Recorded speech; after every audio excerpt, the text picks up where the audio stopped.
정치오늘 시작합니다. 국민의힘 윤희석 전 대변인, 장현주 변호사 나오셨습니다. 두 분 어서 오십시오. 자, 이제 문재인 대통령이 거부권 행사 없이 이른바 검수완박 법안을 마지막 국무회의에서 의결을 했습니다. 문 대통령의 발언 먼저 듣고 대담 이어가도록 하겠습니다. 우리 정부는 촛불 정부라는 시대적 소명에 따라 권력기관 개혁을 흔들림 없이 추진했고 권력기관의 제도 개혁에 큰 진전을 이뤘습니다. 이와 같은 노력과 성과에도 불구하고 검찰 수사의 정치적 중립성과 공정성, 선택적 정의에 대한 우려가 여전히 해소되지 않았고 국민의 신뢰를 얻기에 충분하지 않다는 평가가 있었습니다. 국회가 수사와 기소의 분리에 한 걸음 더 나아간 이유라고 생각합니다. 자, 야당의 거센 반발에도 문재인 대통령이 결국 검수완박, 검찰 개혁을 마무리를 했습니다. 가장 들으셨습니다만 이제 검찰 수사의 정치적 중립성과 공정성, 선택적 정의에 대한 우려가 여전히 해소되지 않았고 국민의 신뢰를 얻기에도 충분하지 않다. 이것이 이제 검수완박 법안을 공포하게 된 이유로 좀 설명을 했는데 어떻게 들으셨는지 먼저 장 변호사 말씀부터 들어볼까요? 일단 우리가 검찰의 수사권과 기소권, 영장 청구권이 집중되어 있기 때문에 발생하는 여러 가지 문제점들이 있었습니다. 그래서 우리가 선출되지 않은 권력에 대해서는 민주적 통제를 해야 된다라는 것에서 일단 수사권과 기소권의 분리의 논의가 시작된 것이고요. 네. 그 부분에 대해서는 대부분의 국민들이 공감대가 있다고 생각을 합니다.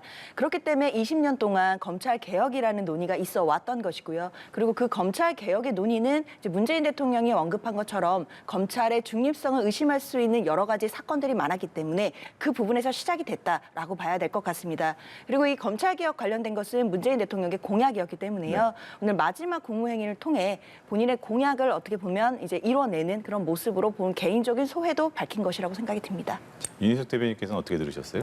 검찰개혁의 필요성에 대해서야 모든 국민들이 다 인정하시는 것이라고 생각합니다마는 지금 통과된 이 법안이 갖고 있는 내용들에 대한 문제점, 여기에 대해서 말씀을 하셨어야 되는 게 아닌가 생각합니다. 인권 변호사 출신의 대통령 아닙니까? 네. 문재인 대통령 입장에서 그러면 이 법안을 통해서 어떤 면에서 문제가 있고 그런 것이 아쉽다라는 정도의 말씀을 하셨음이 옳았는데 이 법안이 갖고 있는 한계에 대해서는 전혀 언급함이 없이 그냥 이런 식으로 말씀하신 거. 그리고 또 하나 제가 조금 예의주시해서 들은 부분은 권력기관 개혁을 흔들림 없이 추진했다는 말씀은 제가 동의하기 어려워요.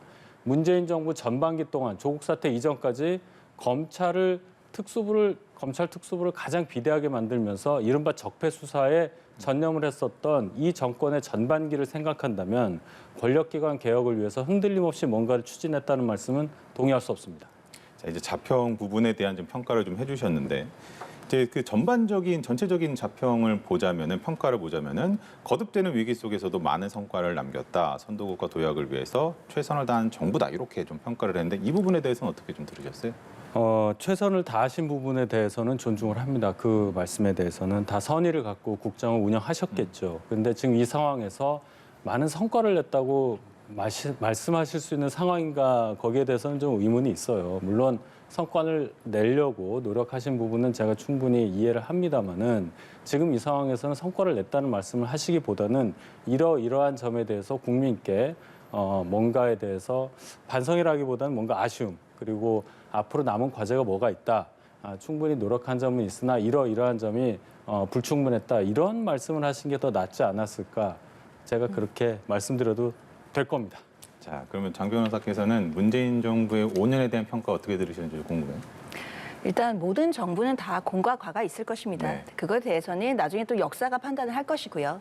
다만 이제 문재인 정부가 들어와서 이제 이뤄냈던 세계 10위 경제 대국이라든지 이제 수출 6위의 무역 강국, 그다음에 G7 정상회의에 2년 연속으로 초대되는 어떤 국격이 상승한 부분에 대해서는 또 적절한 평가는 있어야 될 것 같습니다. 그리고 문재인 대통령이 뭐 국무회의나 또 앞선 이제 대담이나 이런 데서 자신의 이제 정부를 자평하면서 이제 높은 평가도 하시긴 했었습니다. 근데 그런 부분이 사실은 대해서는 본인의 업적을 뭔가 내세운다기보다는 이런 국가적인 위기나 코로나 상황 속에서도 국민 여러분들이 보여주셨던 그런 힘들, 그리고 이 모든 것들이 국민 여러분들이 더 이뤄내신 거라는 것을 좀 둘러서 말씀하시는 것 같아요. 그래서 국민 여러분들이 자부심을 가지셨으면 좋겠다. 우리가 이만큼 선진국의 반열에 올랐다. 이런 말씀들도 하시려고 하셨다라고 좀 보셔야 될 것 같습니다. 자, 그러면 검수완박 입법을 조금 더 살펴보면은 이제 입법은 통과가 됐죠. 그런데 이제 혼란스러운 정국은 좀 당분간 이어지지 않을까 이런 좀 생각이 듭니다. 이제 공의 헌법재판소로 넘어간 모습인데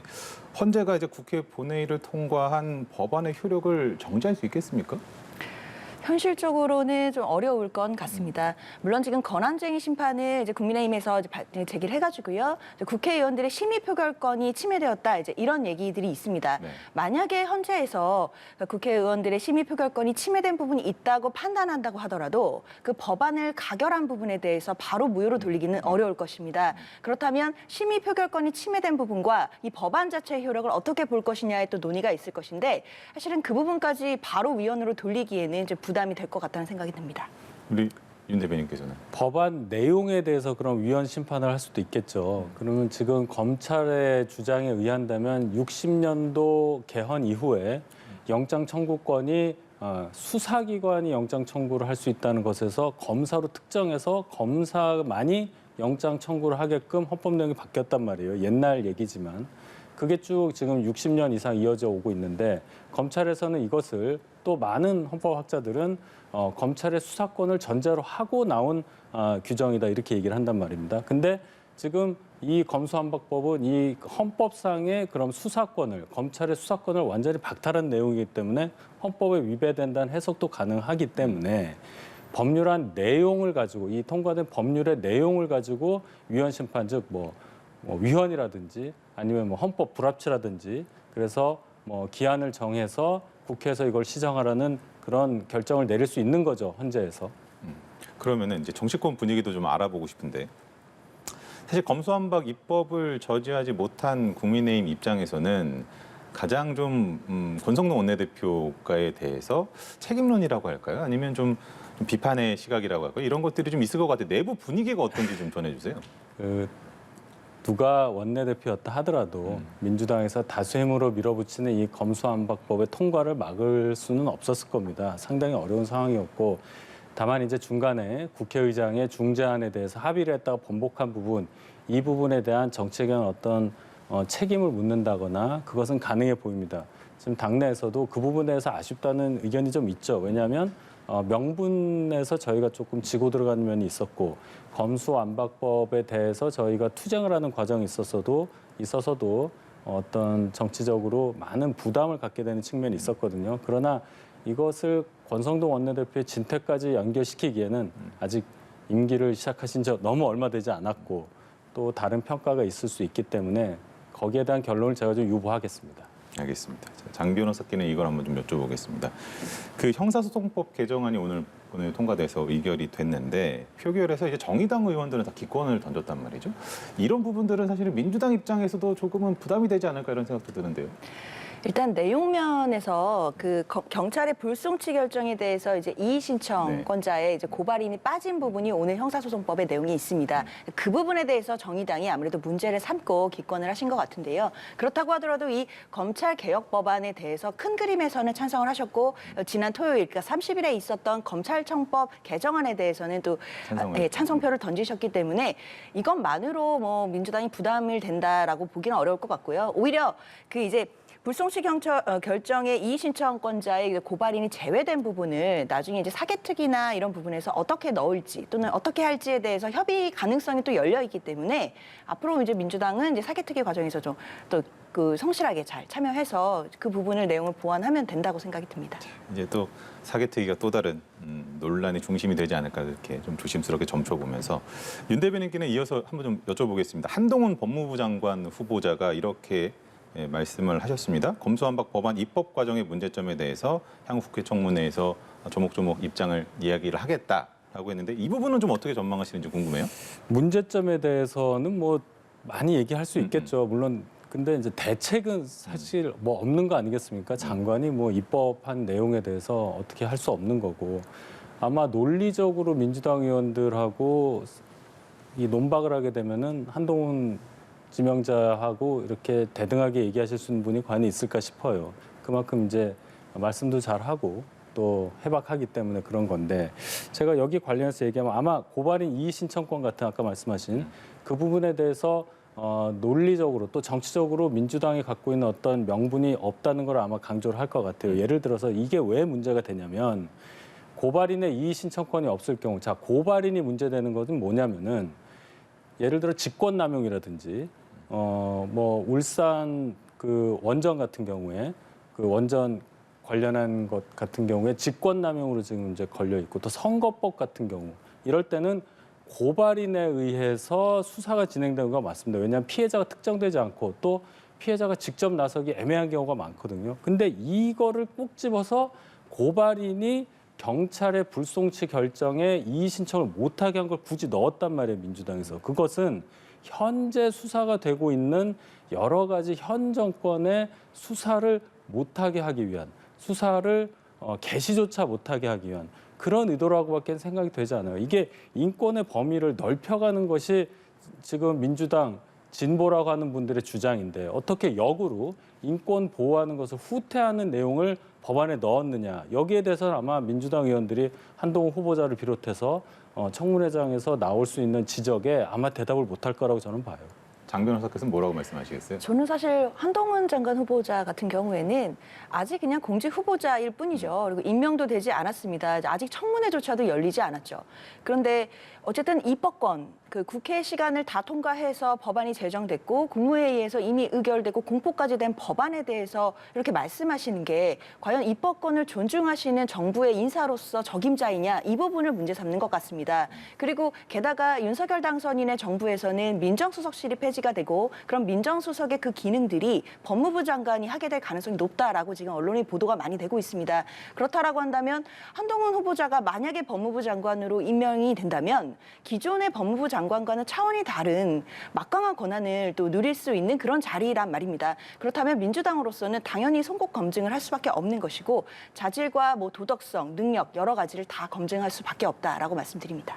청문회도 좀 짧게 한번 얘기를 해보면 오늘 김인철 후보자가 자진 사퇴를 했는데 이게 뭐 정호영 후보자라든지 뭐 다른 후보자까지 좀 갈까요? 어떻게 좀 전망하세요?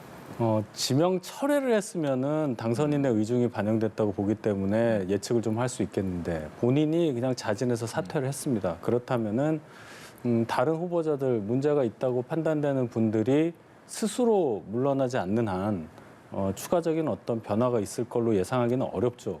그렇다면은 김인철 후보자가 사퇴한 것과 예를 들어 지금 문제가 좀 많이 있다고 지금 논란이 되고 있는 정호영 후보자도 그럼 따라서 사퇴를 할 거냐?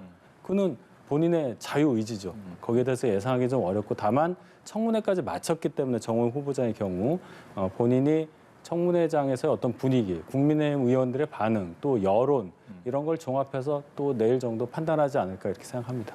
그러면 정 후보자가 오늘 여러 의혹에 대해서 도덕적 윤리적으로 문제가 없다라고 이야기를 거듭해서 주장을 했는데 의혹 해명이 좀 됐다고 보세요?